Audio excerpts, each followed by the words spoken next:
Домбыра үйренуді бастаған адамдардың бәріне сәлем. Менің есімім Алтынбек. Мен сендерді бүгіннен бастап домбыра ойнап үйрететін боламын. Білмейтін адамдарға бұл менің екінші каналым. Бірінші каналым мінекей. Бұл гитараға арналған канал. Ссылкасын төменге қалдырамын, кіріп көріңіздер. Ал енді бүгінгі бірінші сабағымызды бастаймыз. Бұл видеодан біз не үйренеміз? Бірінші, домбыраны қалай дұрыс ұстау керек, және де қалай дұрыс отыру керегін. Екінші, домбыраның құлағын қалай дұрыстау керегін. Үшінші, ең алғашқы жаттығуымызды бастаймыз. Ең бірінші әңгіме отырыс туралы болады. Отырыстың негізгі екі түрі бар. Біріншісі бұл ер адамдарға міне былай отыру. Яғни оң аяқ болса оң аяқты көтереді, сол аяқ болса сол аяқты көтереді. Былай аяқты былай көтереміз, тобығымыз мына тізенің үстінде. Мына аяқ ол бос тұрады. Осылай. Мына аяқпен кішкене көмектессек болады домбыраны көтеріп. Мына жақта біздер шынтақты былай мен үстіне қоямыз. Домбыраны ұстаған кезде міне былай тұру керек. Былай кетіп қалмау керек. Ал әйел адамдар былай отырады. Міне, ер адамдар былай, әйел адамдар былай. Бұл мен көрсеткен бірінші тәсіл. Екінші тәсіл ол малдас құрып отыру. Мен екі аяқты былай бір-біріне қоямыз да малдас құрып отырамыз. Мен сендерге отырыстың екінші түрін кеңес беремін, өйткені бірінші отырған түріміз зерттеулер бойынша мына омыртқаға әсер етеді екен. Өйткені былай қисайып отырған кезде мына жері қисаяды дейді. Ал малдас құрып отырған кезде омыртқамыз да аяғымыз да түзеу. Бәрі керемет. Егер отырып болсақ, келесі кеттік. Домбыра ойнап үйренгендегі ең бастапқы қиындықтардың бірі бұл домбыраны дұрыс ұстау. Көбісі мына жақта дұрыс ұстамайды. Былай ұстап алады, артқа мінекей былай. Сосын домбыра кетіп қала береді. Домбыраны ұстай алмайды. Міне домбыраны ұстағанда біз былай істейміз. Шынтақты мына домбыраның үстіне қоямыз. Мына майлы жерді мына жерге қоямыз. Біреуде ет, біреуде май. Міне былай қоямыз. Сосын мына қолымыз былай бүгулі болу керек. То есть былай болу керек. Бұл қателікті көбінесе өздері үйреніп бастаған самоучкалар көбінесе жібереді. Домбыраға қолымызды қойдық, мына жақты түсіндік. Енді қараңыздар. Домбыра ойнауда оң қолдың, солақай болса сол қол, оң қол болса оң қол. Мен оң қолмен көрсем. Оң қолдың екі түрі бар. Біріншісі төкпе дегеніміз бұл ұрмалы. Деп ойнаған кезде біздер төргі ойнаймыз. Ұрып.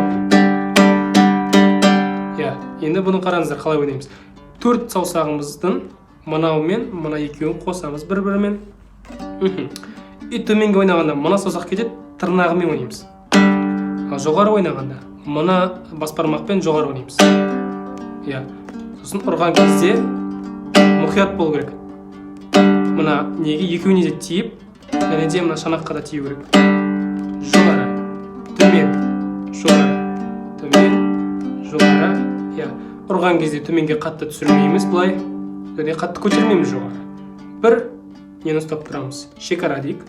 Бір, екі, бір, екі, бір, екі, бір, екі. Түсінікті деп ойлаймын. Келесі бұл шертіп ойнау түрі. Шертіп ойнаған кезде біздер бас бармақты мынаны шанаққа қоямыз да, мына тырнақтарымызбен, саусақтарымызбен былай былай шертеміз. Шерткен кезде мынандай қимыл болады. Раз, бір дейік. Міне былай. Бірінші мынау кетеді, одан кейін мынау. Шерту ғой, шерту. Егер де бұл шықпай жатса, ең бірінші бір саусақтан бастаңдар. 1, 2, 3, 4. 1, 2, 3, 4. И жылдамдық қоса береміз.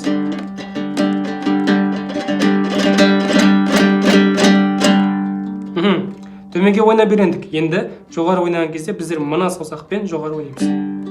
Төмен, жоғары, төмен, жоғары, төмен, жоғары, төмен, жоғары. Келесі бізде сол қолдың қызметі. Бізде ең бірінші мынаны түсініп алайық. Мынау мойны домбыраның, мынау пернелер деп айтылады. Домбырада біз білетін 19 перне бар. негізі күйшілер біледі, что домбырада 21 перне, көрінбейтін 2 перне бар. Жақсы, оны сосын. Қазір біздер 19 перне бар екен білуіміз керек. Енді қараңыздар, бас бармақты біздер мына артына қоямыз. То есть былай қоямыз. Былай жатқызбаймыз, былай ұстамаймыз. Міне, бір бағытта болады.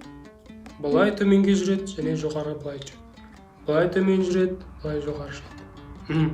Мына саусақтар ше. Мына саусақтар, мына пернелерді саусақтың ұшымен басып, пернеге жақындатып басамыз. Мына пернеге жақындатып басамыз. Бас бармақ осылай тұрады. Келесі, екінші пернені басқан кезде біздер дәл солай, міне былай басамыз, жақындатып, былай басамыз, және былай басамыз. Ешқашан былай жатқызып баспаңыздар былай. Былай, былай ұстап, мынау қате, болмайды олай. Міне бас, былай басамыз, мынаны былай басамыз, былай басамыз, былай басамыз. Келесілерінде дәл солай. 1, 2, 3, 4, келесі. 1, 2, 3, 4. Бас бармақты қараңыздар. Бірге жылжиды. Яғни біз мынаны ойнап болғаннан кейін қалып қоймайды бас бармақ. Бірге жылжып отырады. Жаңа айтылған нәрселердің бәрін видеоны тоқтатып, бір 10-15 шақты рет қайталап алыңыздар. Яғни дұрыс отырып аламыз. Одан кейін оң қолды домбыраны дұрыстап ұстаймыз. Осылай, бірнеше минут былай алып, қайтадан қойып, сосын қайтадан алып, қойып, осылай үйретеміз. Одан соң сол қолды былай жүргізіп үйретеміз. 10-15 шақты рет, одан да көп істеуге болады. Осылай отырып, одан кейін екеуін бір-бірін қосамыз. Міне 1, 2, 3, 4. 1, 2, 3, 4. Яғни екі қолды бірге жұмыс істетіп үйрету керек. 1, 2, 3, 4. 1, 2, 3, 4.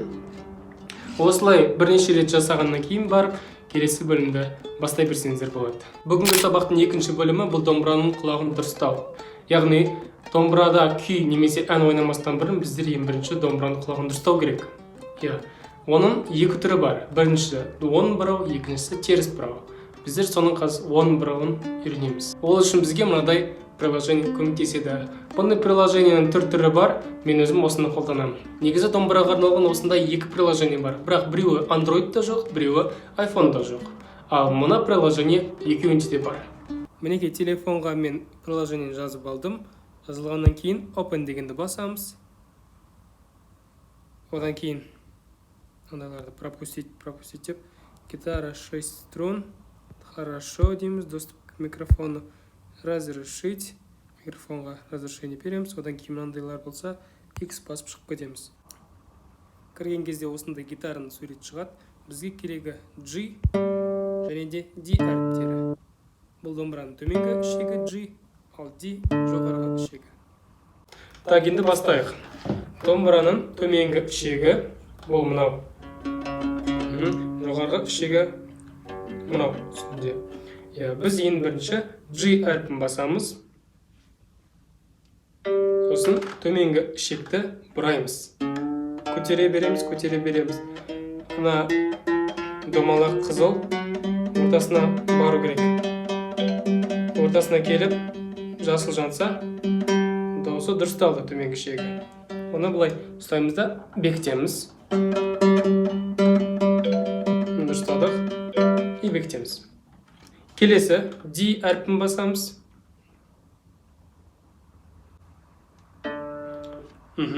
Сосын жоғарғы ішекті бұрап жаңағыдай келтіреміз.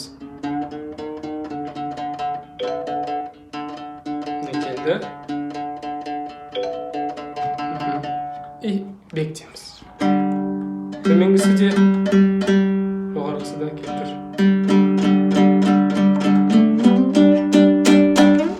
Достар, біз үшінші бөлімге келіп жеттік. Біздер дұрыс отыруды үйрендік, дұрыс ұстауды үйрендік, және де домбыраның дауысын дұрыстадық. Енді біздер бүгінгі бірінші жаттығуымызды бастаймыз. Бұл жаттығу хроматикалық деп айтылады, немесе саусақтың пернелерді дұрыс басу деп те айтсақ болады. Бұл үшін біз не істейміз? Бұл жаттығуды орындамастан бұрын біздер ең бірінші бас бармақты дұрыстап екінші пернеге қойып аламыз. екінші пернені басамыз. 1, 2. Бас бармақты қойдық. Келесі төменгі шекте біздер бірінші саусақ, міне 1, 2, 3, 4 деп саналады. Бірінші саусақты бірінші пернеге қоямыз. Ұмытпаймыз, ұшымен басамыз. Саусақтың ұшымен. Иә, басамыз да мына жақта бір қағыс жасаймыз. Иә. Одан кейін екінші саусақпен екінші пернені басамыз, ал бірінші пернені жібермейміз, таптырамыз. Жоғары ойнаймыз. Келесі үшінші пернеге дәл солай, мына саусақтарды жібермейміз. Төмен ұрамыз. Енді төртінші саусақ. Төртінші саусақ кейбір адамдарда жетпейді. Қысқа да болуы мүмкін. Бірақ көңілге түсірмейміз. Мынаны төменге созып, и уақыт өте келе жететін болады. Пока жетпей тұрса, осылай қойып ойнасаңдар болады. 1, 2, 3, 4. Иә, осыны ойнап болғаннан кейін бас бармақты жылжытамыз үшінші пернеге, екінші пернеге бастаймыз. 2, 3, 4, 5. Келесі 3, 4, 5, 6. Иә, оң қолға мән береміз. Мына жақта былай қатты түспейді, қатты көтермейміз. Келесі пернеге бастаймыз. 4, 5, 6, 7. И дәл осылай 19-шы пернеге дейін түсетін боламыз. 5, 6, 7, 8. Мен кішкене тез ойнаймын. 6, 7, 8, 9, 7, 8, 9, 10, 8, 9, 10, 11, 9, 10, 11, 12, 10, 11, 12, 13. И кетереміз. Иә, бұл жерлерге келгенде біз сол қолдың шынтағын немесе иықты көтермейміз. Бос ұстаймыз, иықты жібереміз. Иә, осылай отырамыз. И ойнай береміз. Төмен, жоғары, төмен, жоғары. Келесі.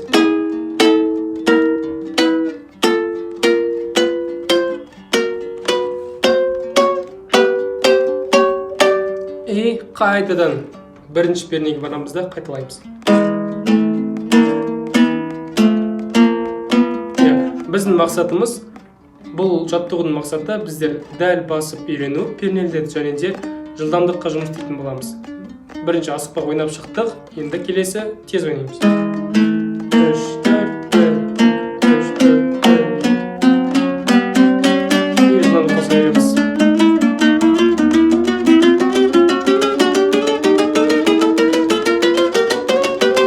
И одан кейін, одан да тез.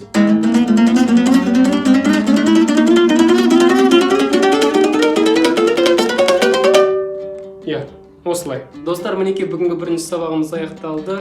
Егер де сабақ ұнаса, лайк басып, комментарий қалдырып кетіңдер. Және де каналға тіркеліп, келесі сабақты жіберіп алыңдар. Ал мен бүгінше сіздермен қоштасамын.